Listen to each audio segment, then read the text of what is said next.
So, you're my camera guy, and right. all you do is you film. So we're here with a former Cone. We'll call him Cone G. Cone G, say hello. Hello. Cone G is now in Big Blue, hating life, but he's gonna come back someday, so it's okay. And so we just did some training, and we're gonna talk about like how the training went. What you thought?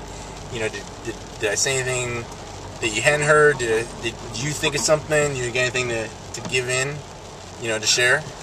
So, do you got anything you want to start off with? Do you want to talk about it, or? Well, the big training event we had today was egg beating. So just essentially treading water. That was a big struggle of mine during indoc, especially me being a negatively buoyant individual. So to talk about the Archimedes principle, essentially knowing your body and how to work with oxygen, whether you're swallowing air or just positioning your body different ways. It's all about knowing your body and making it work for you. But as far as egg beating goes, that would definitely be the preferred choice as far as treading water goes. What else? We also talked about belly breathing, and once again, positioning your body, getting yourself in that right posture to make it work for you and not work against your own self. Economy of motion, you know, instead of using all your arms or kicking to float, just that little arm twist, you know, puts you up, right? There you go. And teeter-totter, you know? Yep. Figure out, you're a negative person. Does it work if I bring my legs up? Does it work if I put my legs out? Where are you comfortable, and what helps you float? And, exactly.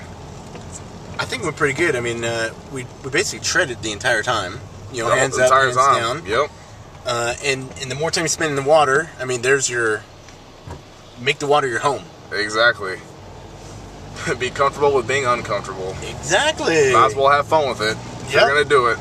It's like going on a roller coaster ride. You know, once that thing's click, you're in, right? Yep. You can't go, whoa, time out, man. I wasn't ready. Can we time out? Wait. You know, so you just got to go. And I think that's indoc, or maybe even life. You know, you prepare as much as you can, but once you're in it, you just got to perform. Right? Yep. Do the best you can. Doesn't matter how hard you train. If you can't perform, it's all for nothing. And you're going to have bad days. You are going to have bad days. And you got to know how to micromanage, think positive, and find a way to get yourself through whatever that is. Whether it's just wake up in the morning to go to a meeting, or, you know, enter in that pool to start a buddy breathing session. Right, and if you don't have somebody to buddy breathe with you, just float by yourself. Master snorkel or snorkel only, and then just go through the motions. Exactly. If you can do that for 20 minutes, because the full 20 minutes you are not breathing, you know, you're not getting a full breath. You're getting those small, skippy, shallow breaths that you get from a snorkel. You do that for 20 minutes, dude, guaranteed, mentally, when you get into a 2.5 minute full estimate, you're like, this isn't that bad. Exactly. You're not even going for the fifth of that time. Yep. And then, I don't know, what else did we cover? See, we did treading water, we did buddy breathing. Mindset. There we go. It's all mindset. I mean, that's literally, mindset will take you a lot further than your physical strength, or doesn't matter how much steel you can jack. It's all about mindset. You gotta be there and you've gotta want it. All right, so let's talk about, you're in Big Blue. How, like, when you come back to indoc, how do you think your mind will be? Do you think it'll be like, oh, dude, you know, you're stuck in a corner, you've got nowhere else to go? Oh, like, no. Especially being in the position I am, being an indoc grad. Yes, it's, you know, they're not skills that you just, once you have them, you keep them. You have to keep training yourself. You have to keep renewing your commitment on a daily basis, no matter if you've been in or if you're just starting out. This is day one. You gotta keep telling yourself every single day that you want it. I mean, it's all about micromanaging. Making the time to go to the gym. Exactly. Right? I mean, look at those guys that showed up for the pool just right now, and the pool got closed because the temperature was too cold, and so, you know, regs say can't swim. Exactly. We were there at 12:15 ready to go. You know, we stood outside and suffered for a little bit, but we talked about what we were going to do. Yep. You know, we talked about what was going on. So once we got in there, we can go right into it. Yep. There was no, hey, what are we going to do it today. No gray areas. Plan your dive, dive your plan. There you go. Yeah. So, you know, I think I saw somewhere it said the only training that's bad is the training that didn't happen. You know, I think they said it more eloquent than that, but the basic is it doesn't matter if you're like, wow, man, I could only get up 200 that day, or, you know, my underwater sucked. Did it happen? What Michael Jordan say? You miss 100% of the shots you don't take. Ooh, see, give some Chicago love. Yeah. Poor Michael Jordan. Well, but just think about it, man. I mean, He's got Hanes. He does have Hanes. But think about it. At one point, he ruled the world. And now, you know, he doesn't. Like, what psychologically do you think that does to a person? That's essentially my mindset with Big Blue. Was in the pipeline, graduating doc. I was at the top of the world. You couldn't tell me anything. But hey, the comeback, dude. Exactly. Everybody loves the underdog. Yeah. You know, and you just... I mean, I love those insurmountable... You know, you tell me that you can't do that. Oh, yeah? Why Watch not? me. Exactly. Yep. Man. So what do you think, like the mentality of Big Blue? You know, I was telling...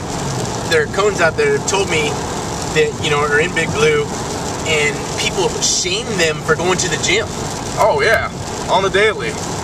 I'll ask my supervisor if I can leave 30 minutes early to go to the gym just to get a little head start in, and they're like, nope, that's not how we do things.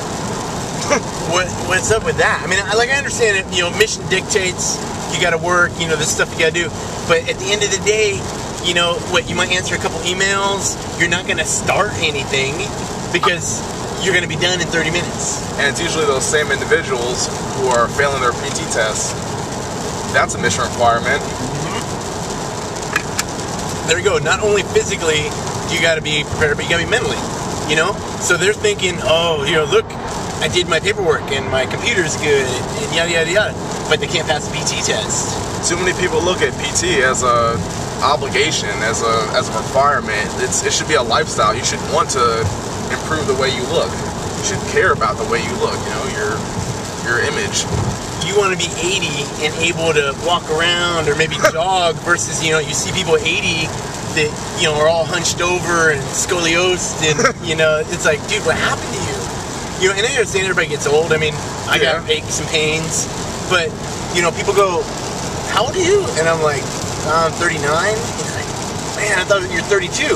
And that makes me feel good. As long as you look younger than you actually are, you know, like Jacqueline.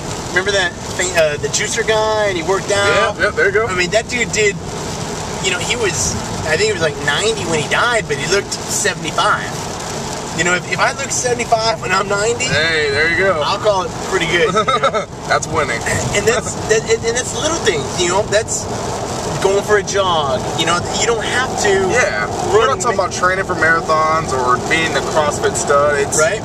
Do whatever you got to do, and essentially they're all building blocks. You know, if you want to get to that point where you're running marathons or going extremely long distances, hey, and you can apply that logic to anything. Just you got to start somewhere. All right. With that, we're gonna start part 2. So you got to start somewhere, and